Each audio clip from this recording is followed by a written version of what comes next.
How's it going, Rogues Gallery, and welcome to another Shadowverse Evolve video here on Red Zone Rogue. Today we're going to be taking a look at my Dragoncraft deck. So we have a Dragoncraft deck profile and or deck tech, however you want to say it. Dragoncraft currently is one of the strongest decks in the entire game, and this one is my personal build. It has been doing well for me, and so yeah, we're going to take a look at it. If Swordcraft is a budget-friendly S-tier deck, well, Dragoncraft is the wallet-unfriendly S-tier deck. S-tier quality, but you gotta pay. You gotta pay for this one. Let's take a look. All right, and here is my Dragoncraft deck. If you've seen our two previous Shadowverse Evolve deck tech videos, we're gonna have a very, very similar layout. But before we get started, I do want to mention the sponsor of today's video. Hey, it's me. This is one of our Red Zone Rogue original characters, Katsumi Katako, on our beautiful, absolutely beautiful playmat. This is an updated version of one of our very first playmats, so this is available here in, or not here, but on redzonerogue.com if you'd like to purchase one. It has the new, well, not new, but the updated Red Zone Rogue card back. We've had the card back for a while, but the original version of this was drawn before we had the card back, and it has been updated by artist Honshu. So that's what the playmat is. If you like the playmat, hey, go check it out. It's available on the Red Zone Rogue online store. We have a good number of them available. So let's talk about Dragoncraft. My leader of choice, obviously, is Zernitra. If you have seen our case opening video, well, this kind of spoils it because we pulled Zernitra.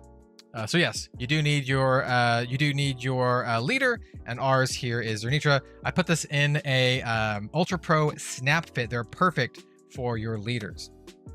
For the tokens, we literally only need 3 dragon tokens. That's it. You don't need any more.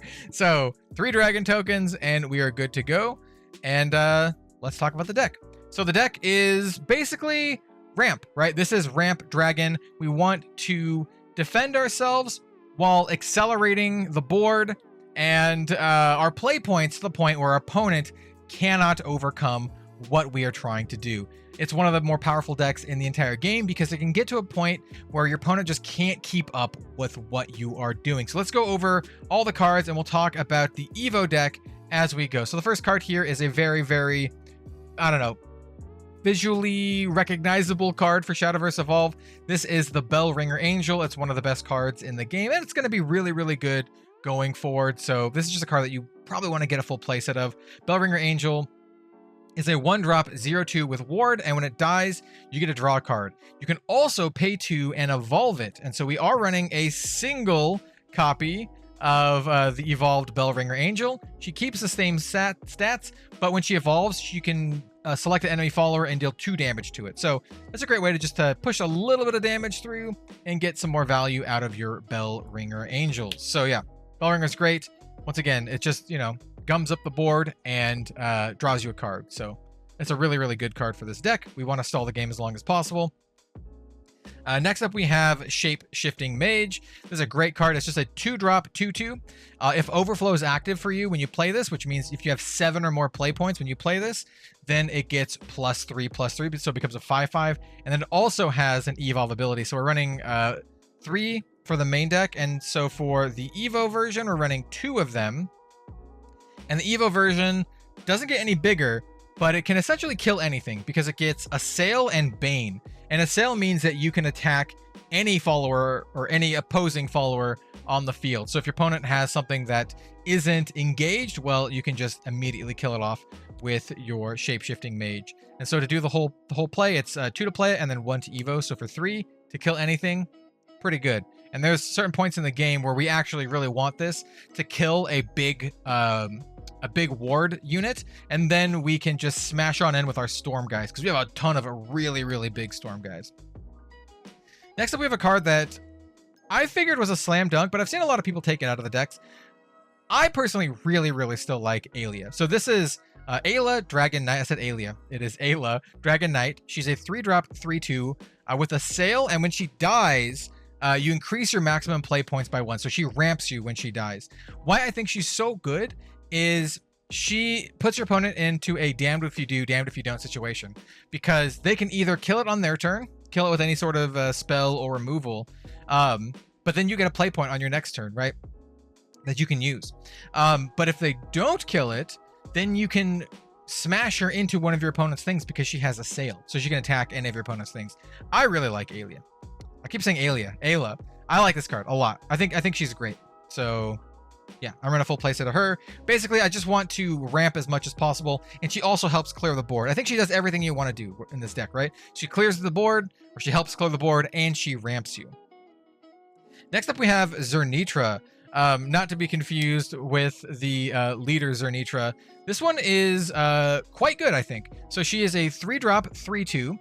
On Fanfare, put a dragon token into your EX area. So right, this is at base level. You get 8/7 worth of power and toughness, which is pretty sweet, because you don't necessarily have to play the dragon for 4 here, because she has a second ability. Her second ability is for 2 play points, and you engage her, select a dragon token in your EX area, put it onto your field, and give it rush. If overflow is active for you, recover 2 play points. So it's basically free if you have overflow active for you. So that is 8/7 worth of power and toughness. For 3 if you have overflow active with you, and if you don't have overflow active, then it's 5 for 8/7, which is still really good, and the dragon token gains rush. Once again, I think Zernitra is really good at what you want to do. You want to clear up the board. You want to play the board control game, right? You want to use these to attack your opponent's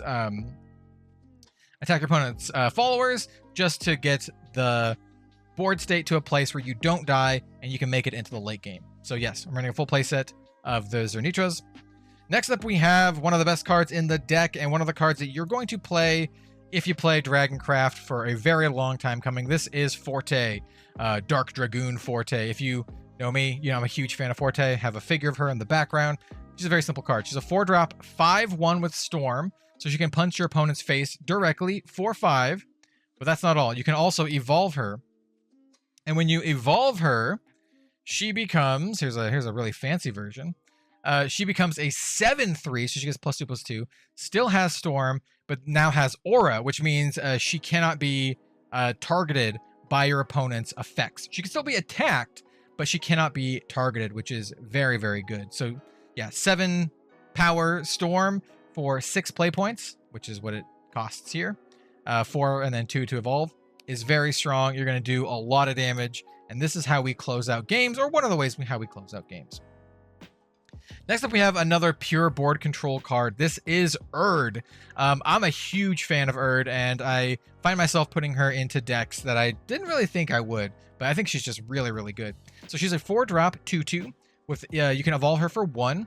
And on Fanfare, select an enemy follower on the field and put it into its owner's EX area. It says in the reminder text, evolved followers put in the EX area are removed from the game. So she just yeets evolved followers, which is pretty sweet. But more importantly, what her evolved version is she becomes a 3/3, and it says on evolve, select a card in opponent's EX area and banish it. So basically what this does is this is a nice 2-for-1, right? Because when you evolve, you get rush, and so she can immediately attack as well. Play her, send one of your opponent's things into their EX area, and then you can evolve her, banish that thing in the EX area, and then attack something for 3. This is for 5 play points, a nice little 2-for-1. I think is really good, and just the kind of board control we need for this deck. So yeah, I'm running 2 Erd main deck and 2 Erd in our Evo deck. I just think she's really good. Really good. Next up is one of the cards that I'm considering cutting more than anything else. And I will note that this deck does run 42 cards, right? You're allowed to run more than 40 cards in Shadowverse Evolve. And for this deck, we're running 42. And that's because I put in 2 Erds and 2 of another card we'll talk about, and I haven't really decided which one I want to cut. And honestly, I just kind of like where the deck is right now. Though if I had to cut something, Dragon Guard is one of the cards I might consider cutting. It's just a big boy, but that's all it does. So it is a 4-drop, 4/5 with Ward, but if Overflow is active for you, it gets +2/+2. So it becomes a 6/7 for 4, which is big. It's really big with Ward, but that's all it does. Very, very weak to single target removal, and there's a lot of single target removal running around these days. I do run the full playset currently, but this is one of the ones that I am looking at removing because it's not super impactful. This is one of the cards that just, you play it and then you ward and you pass, right? And that doesn't feel great to me. I want to do something, and for me, that's not doing something. Just playing a dude that your opponent just can kill immediately isn't really where I want to be, but it's still big enough to get into the deck. Now we have something that actually does stuff. We have Shen Long. Shen Long is busted. This is one of the cards that's actually restricted in the Japanese version of the game because it is so busted. This is a 5-drop 4/5. When it enters, you draw 2 cards and then discard a card, and then that has Evolve for 2. We're running a full playset of this, and what does the evolved version of Shen Long do? Well, we're running 2 of them, and Evo Shen Long is a 5/6 with Ward, and then you get a gain 5 life as well. So for a total of 7 play points, you draw 2 cards, discard 1 card, gain 5 life, and get a 5/6 Ward. Very good. Very, very good. This card is insane value. And there's a reason why it is restricted in the Japanese version to only 1. So great card. If you're playing Dragon, you play your Shen Longs, right? I'll do like 2 for the Evo. All right, so here's a kind of a contentious choice that a lot of people don't see in decks. I'm running a 1 of Gabriel. Partially because I wanted to test it out because I pulled this really fancy version, but also I think she's not bad. So she's a 6-drop 4/3 with Ward, and you select another follower on the field and give it +4/+3 and a sail. So I like this card for a couple of reasons. There's one big downside to it, but I like that it is essentially 8/6 worth of power for 6 with Ward, split across 2 different bodies. But what I really like about this is she gives +4 attack that we can put on something else and then immediately smash in. Or one of my plays that I really like is Forte and Gabriel, because this is a 10 play points. So when you're at 10 play points, you can play your Dark Dragoon Forte and then play your Gabriel to give it +4 and then smash your opponent for 9. That's not too bad. We have another card in the deck that does that by itself, but I don't know. Gabriel might be kind of a cute choice here, but so far I've been enjoying it, and I don't know. I don't think it's as bad as folks think. This might be one of the cards you want to cut, but I really like Gabriel. Next up, we have another staple of this deck. We have Lucifer. Lucifer is a 7-drop 6/7 with Ward, and at the start of your end phase, you heal 4, but he also can evolve for 0. And when he evolves, by the way, we're running a full play set of regular Lucifer here. When he evolves, we have the last Evo card in our deck. He becomes an 8/7 with Bane, and it says at the start of your end phase, deal 4 damage to each enemy leader. So this is a way you can actually win the game, to just dome your opponent for 4. I have done that before, and it definitely works. You really only need 1 of the Evo version, and it's kind of like a panic button, right? You do it if your opponent's about to kill you and you really need to kill one of your opponent's dudes, or you can do it if you want to just dome your opponent for 4. Unlike the Dragon Guard, which is just a big old body, right? Lucifer has utility, and he also heals you for 4, which is really, really important in this deck. Like, getting a big threat down like Lucifer, and then your opponent has to deal with them, right? They can't just let you gain 4 life every single turn, and that's why Lucifer is so good right now. In future sets, he does become a little bit more obsolete, but currently, very, very good card in this deck. And similarly, we actually have a card that is a starter deck card that I think is really, really good, and one that I found myself adding more copies of in the deck. This is Fafnir. It's an 8-drop 7/8, so he's big. He's a big boy. And then on Fanfare, deal 5 damage to each enemy follower. So he basically clears your opponent's board. This is so perfect for our deck because we want to ramp up to the point where we can immediately stabilize, control the board, and then win through giant dragon, big old fatties. You know, dragons and angels, right? And this card just does that. 5 damage to the enemy field is so good. It wipes almost everything. We're running a full play set of Fafnir. Fafnir is the card we want to play the moment we get 8 play points. And then the moment we get 9 play points, sometimes we have Genesis Dragon. So Genesis Dragon is a 9-drop 10/12 with Storm. So he can immediately just 10 your opponent. If we can get to 9 play points and your opponent doesn't have anything with Ward, there goes half their life, right? We're running 2 of these. And why 2? Well, first of all, drawing these early game, well, draw any of these early game is bad. But Genesis Dragon in particular doesn't actually help us stabilize. Genesis Dragon is a way to close out the game, and we already have a couple ways to close out the game, right? We have Genesis Dragon, but we also have Forte as well, right? Forte can attack for 7 immediately. And then also put in Gabriel, which also kind of helps us close out the game. So we do have some ways to just close out the game. A Lucifer can deal 4 damage. So like, this isn't as important as stabilizing the board, but it is such a great game ender and a must answer card that I think it's worth running. So yeah, we're running 2 of the Genesis Dragon. It's just like, hey, here's Genesis Dragon, punch you for 10. You have to deal with it. It's like kill me or kill the dragon. Either way, it's going to kill you next turn unless you deal with it. And so those are our followers. It's a very, very follower heavy deck. If you like all the big dragons and stuff, I think this is very much fun. Like, it's very fun and very worth it. And then finally, we have our suite of spells. Pretty simple stuff. Blazing Breath, it's a quick spell, deals 2 damage to an enemy follower. If you have Overflow, deals 4 damage instead. Great card, great staple of Dragoncraft. You run your full playset of these. Similarly, you're going to run this on almost every single Dragoncraft from here until, 6-7 sets down the road. This is a 2-drop Dragon Oracle. Choose one of the following effects. Increase your maximum play points by 1 or draw a card. So if you don't need to increase your play points, you can draw a card. But getting this on turn 2 is very, very, very good. So we're running a full play set. Starter deck card. Crazy good starter deck cards. We're also running some executions. This is a 4-drop quick spell, and it says select an enemy card on the field and destroy it. So this can actually hit amulets, which is kind of interesting. But it's just a 4-drop kill a thing on the field. We're running 2 of these. And then the other 2 cards in the deck that kind of make us go over the 40 count is Path to Purgatory. So Path to Purgatory and Erd are the 2 cards that I kind of like added in as I don't know, like tech choices. I think they're super good for different reasons. So I already went over why I think Erd is good. Path to Purgatory is like insane, I think, and I think it works really well in this deck. So it's a 3-drop fanfare, draw 3 cards, but it deals 3 damage to your leader. Then at the start of your end phase, if your leader's life is 6 or less, you engage this, put this in your cemetery, and deal 6 damage to each enemy follower on the field. So it's another board wipe, but only if you have low health. But why I think this is good, I think it's good for 2 reasons. I mean, obviously drawing cards is really good, and wiping your opponent's board is really good.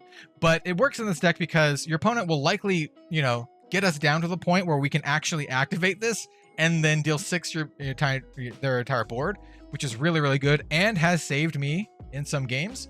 But also, if your opponent's kind of dirtling around and not doing a lot, we have a bunch of ways that we actually gain life in our deck, right? We have the 3 Lucifers, and then we have the Shen Longs as well that gain us life. So it's not inconceivable that we have like a bunch of life, but maybe not a lot of cards, especially if our opponent is just kind of like, has a lot of single target removal and they're just kind of like dealing with all of our stuff. If we have Path to Purgatory, at least it gives us gas, draws us 3 cards. So I really like Path to Purgatory. It is also one of the cards you can consider possibly cutting. I wouldn't. I mean, honestly, if you want to really go down to 40, this is what I would do. Cut those 2. Because I think the Gabriel, I like the Gabriel, but I think it might be just a little too cute.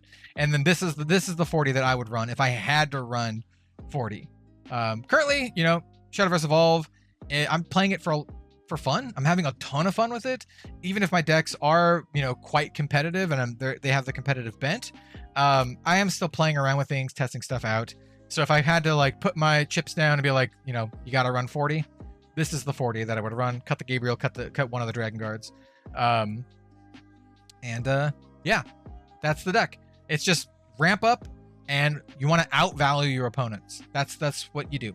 I want to go back to this guy, which I think is really, really cool because this guy can essentially like clear the way for you to win with your big stuff like Genesis Dragon or your Storm Fortes. So Forte, definitely the MVP of the deck. Now, we'll get down to one more thing. Is this deck worth it to buy? Because the deck is very expensive. Forte, Lucifer. I'm pulling out all the really expensive cards here. And Bellringer Angel. And oddly enough, the silver executions are going up there in price. So this is why the deck is expensive. These 9 cards here. And then these 2 as well. But it's mostly these 9 cards. Is it worth it to buy now? Sort of. So if you really like Dragoncraft and you know you're going to be playing Shadowverse Evolve and you're going to be playing Dragoncraft into the future, then yes, I do think it's worth it, because you're going to be playing with your Fortes forever. You're going to be playing with your Bellringers forever, and the Bellringers can go in a ton of different decks. The big downside here is that you will not be playing with Lucifer forever. There are some other cards that come out, even in the next set, that kind of edge Lucifer out. But these cards here, you're going to be playing with for a very long time. So if you wanted to go more of a budget route for this, it's not that much of a budget because it's still kind of expensive. But if you want to go for like a long-term budget, you could not run the Lucifers, run something else instead, something more budget friendly, and then have these, because at least these cards are cards that you're going to be using for many, many sets to come. So that's what I have to say about Dragoncraft. Currently, it's like a $300+ deck because of these cards in particular. They're not cheap. But I do think it's a fun deck. It's a very good deck. And if you put the investment into it, you do have cards that you'll be using for a long time. Like Fortes, Bellringer Angels. There's a bunch of cards in here that are kind of staples, honestly. Like you're going to be rocking your Dragon Oracles, your Blazing Breaths. It's good stuff. So yeah, thank you so much for watching. Let me know what you think of this Shadowverse Evolve deck tech video. And let me know if you'd like to see more Shadowverse Evolve. I'm loving the game. It is one of my favorite new games of 2023. And I can't wait to play more. And yeah. See you later, everyone.